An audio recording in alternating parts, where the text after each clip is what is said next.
Qui est-ce qui se souvient encore de l'appellation Cototou? Je répète, qui est-ce qui se rappelle encore ou qui est-ce qui se souvient encore de l'appellation Cototou en raison de l'état de délabrement criard des rues de Cotonou en 1989? Qui est-ce qui se souvient encore du reliquat des avances sur salaire, de l'opération de titrisation, des reversements de personnel, des recrutements massifs dans la fonction publique, des augmentations de salaire, de la multiplicité des primes et indemnités? Dans cet exercice, je vais m'employer à apporter des rectificatifs pour restituer à la jeunesse et aux adultes amnésiques les faits qu'on leur cache et qui favorisent leur manipulation inconsciente ou non.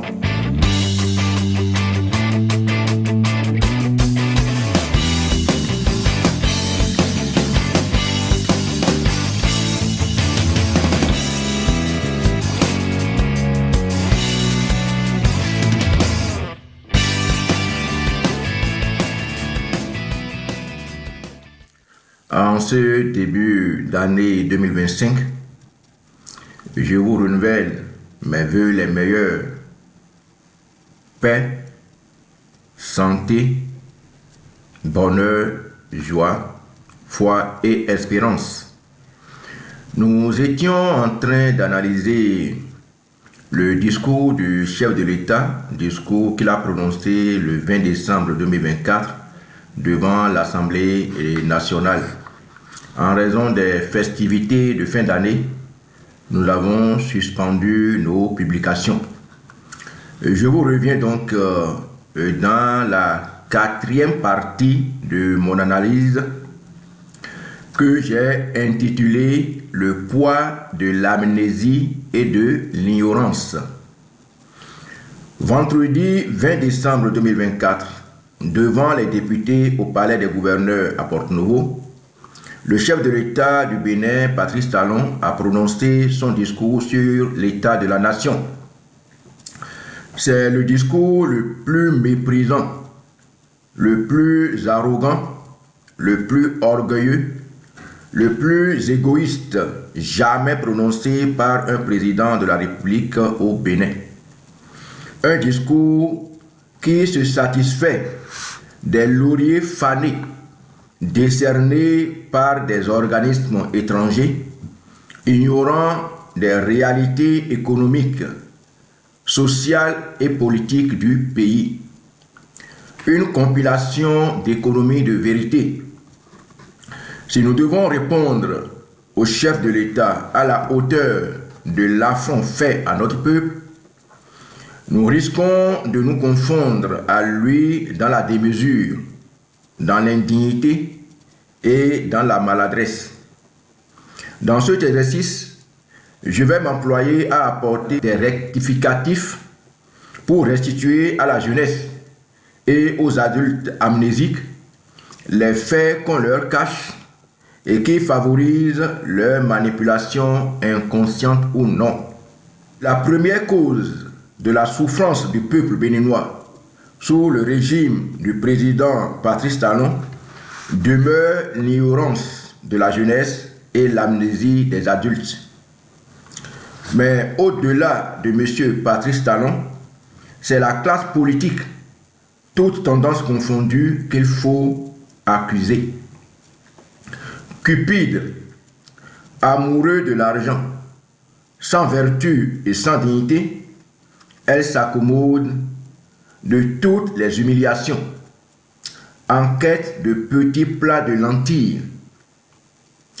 C'est elle qui offre à Patrice Talon le terreau fertile pour traîner dans la boue notre pays avec des injures à chacune de ses sorties, à l'intérieur comme à l'extérieur du pays. D'autres indicateurs militant en faveur de la manipulation du peuple par Patrice Talon et ses ouvriers sont 1. L'âge médian de la population béninoise. La moitié de la population du Bénin se trouverait dans la tranche d'âge de 25 à 30 ans. Cette population, à l'exception de ceux qui ont une culture des faits historiques, ne connaît dans leur vie que le président Patrice Talon. Les jeunes qui ont 18 ans en 2024 sont nés quand le président Boni Yayi arrivait au pouvoir en 2006. Ceux qui avaient l'âge de la raison, c'est-à-dire 10 ans, à l'époque, ont aujourd'hui 28 ans. C'est dit donc que la tranche de la population ayant 30 ans ne connaît le Bénin que sous le régime de Patrice Talon. Les réalisations des régimes antérieurs échappent à leur connaissance et compréhension. C'est en plus la génération des réseaux sociaux, des TikTok. Elle s'abreuve à une source d'information peu fiable. 2. Perturbation sociale sous le régime de Boni Yayi. Sous les régimes précédents de l'ère du renouveau démocratique, et particulièrement sous le président Boni Yayi, la marche des mercredis rouges, les grèves perlées dans l'administration, les écoles, les collèges, les lycées, les universités, les hôpitaux et les intoxications entretenues par certaines presses, chaînes de radio, télévision, journaux, n'ont pas permis à la plupart des Béninois d'apprécier à sa juste valeur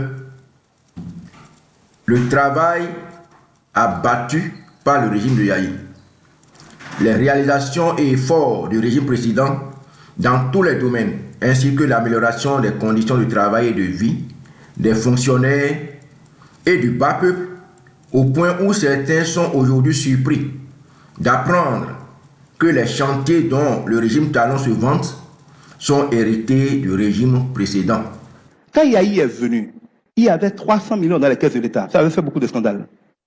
Quand Yayi est parti, il y avait 47 milliards dans les caisses de l'État.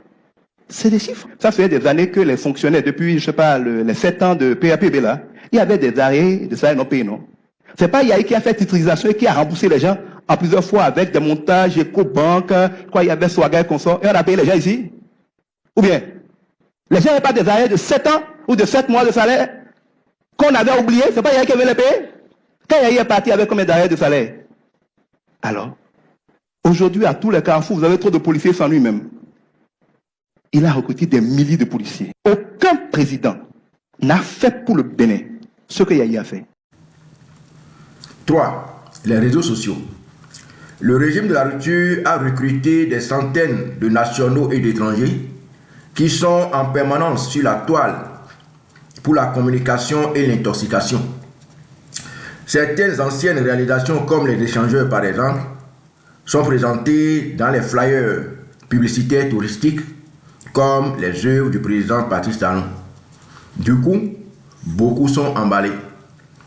Certains Béninois de la diaspora qui rentrent au Bénin et dont le périmètre de circulation ne dépasse pas l'aéroport, la place Amazon, la présidence, le marché Garito et les zones résidentielles bien aménagées où vivent les princes, confondent ce cadre de vie au territoire béninois, alors qu'il suffit d'aller dans certains quartiers de Cotonou ou à Kindonou, moins de 5 km de l'aéroport, pour vivre la dégradation des routes et les conditions de vie de la population. Mieux, le Bénin se réduit-il à Cotonou, où le développement se limite-t-il aux routes? La santé, l'éducation, la sécurité humaine ne relève-t-elle pas du développement? On s'acharne à comparer quelqu'un qui, en 9 ans, n'a pas construit un seul amphithéâtre sur les campus, un seul tribunal, une seule prison, à celui qui a créé 7 universités et centres universitaires, construit des résidences universitaires, des milliers de collèges et écoles primaires, des tribunaux et cours d'appel, des prisons pour améliorer la condition de détention des prisonniers, rendu gratuit beaucoup de prestations, multiplier les salaires par 2, par 3, sous son régime. Les nombreuses réalisations dans tous les secteurs et sur toute l'étendue du territoire national ont été faites sans crever le plafond de la dette qui est passé de 2100 milliards à 7000 milliards aujourd'hui, sans ruiner l'État, ni multiplier les impôts et taxes, ni tuer la population, ni emprisonner ou exiler les opposants politiques. Cette clarification étant faite, revenons au contenu du discours. L'État a été de tout temps une continuité jusqu'en 2016, où les Béninois ont été informés du contraire, c'est-à-dire de la rupture. Depuis lors, dans les discours officiels, le Bénin n'a existé qu'à partir d'avril 2016. Rien n'existait au Bénin avant l'arrivée au pouvoir du président Patrice Talon. Faisant suite au discours sur l'état de la nation, délivré le 20 décembre 2024 par le président Patrice Talon devant les députés, j'ai noté un manque criard d'honnêteté intellectuelle. Pour mettre fin aux manipulations qu'on ne cesse d'entretenir de façon ostentatoire et intempestive dans l'opinion, pour se faire bonne conscience, il urge que je rétablisse certaines vérités en tant que témoin oculaire, membre du gouvernement du régime précédent à celui-ci. Dans la présente publication et suivante, relative aux réalisations décrites par le chef de l'État Patrice Talon dans son discours, je vous embarque dans un voyage de plusieurs épisodes où vous allez découvrir que le régime Talon a presque tout hérité du régime qui l'a précédé et qu'il n'y a pas de miracle à ovationner.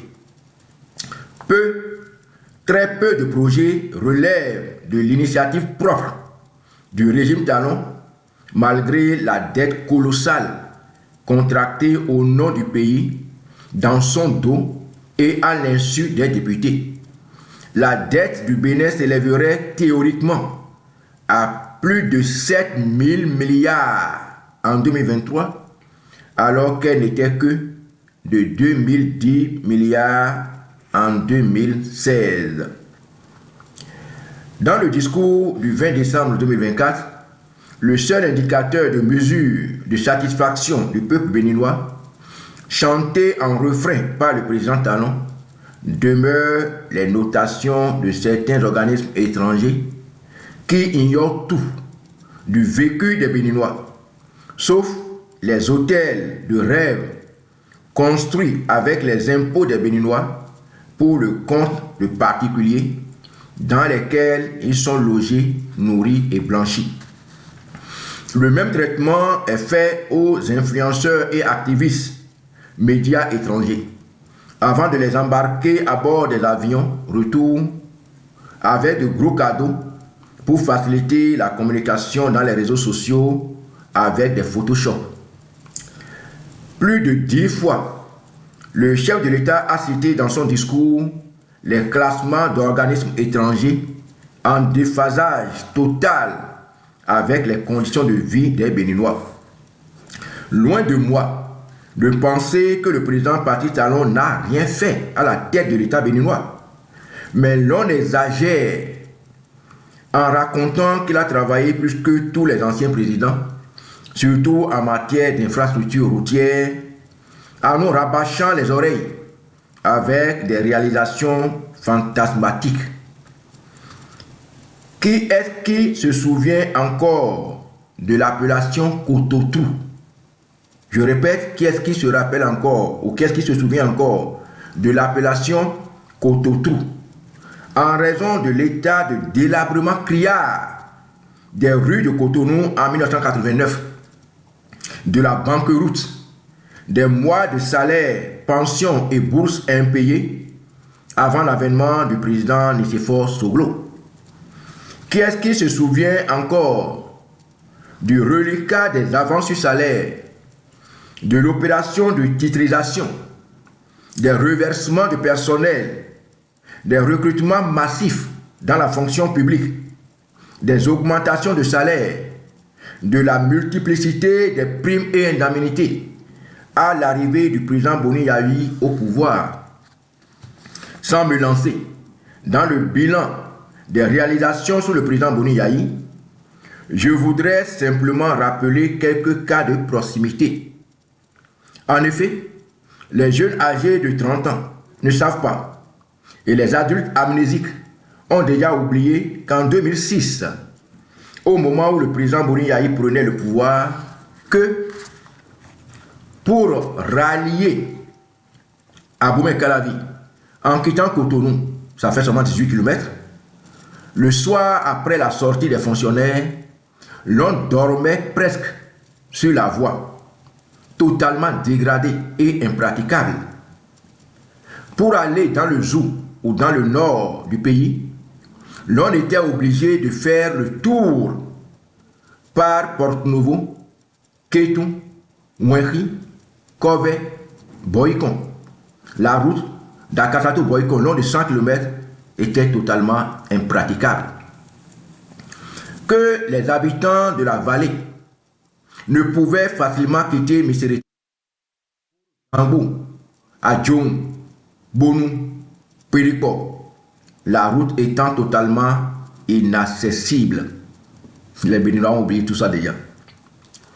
Les jeunes et les adultes ont déjà oublié que jusqu'en 2014, je dis bien jusqu'en 2014, tout proche ici, circuler dans certaines régions à proximité de Cotonou était un véritable calvaire. Je cite quelques exemples seulement. Kokokodji pour aller à Révier. C'est sous le régime Yayi que cette route a été bitumée et le pont de Révier réalisé. C'est moi, votre simple serviteur, c'est moi qui étais monté à bord de l'engin pour lancer aux côtés du président Boni Yayi ces travaux. L'ancien CA qui est aujourd'hui député, il le sait mieux que quiconque. Alors, donc c'est sous Yayi que cette voie a été bitumée et le pont de Révier réalisé. Tangbo Djevier pour aller à Zé, continuer jusqu'à Sédje et sortir par Zinvier à Kassato. C'est sous le régime de Yayi Boni que le bitumage de ce grand contour a été réalisé. Ouida pour traverser Toribosito et aller à Alada. C'est sous le régime de Yayi que cela a été réalisé. Les jeunes et les adultes ont déjà oublié que, faute de pont sur le fleuve Mono, chaque année, des citoyens d'Atiémé et environ se noyaient en masse en voulant traverser le fleuve pour se rendre au Togo.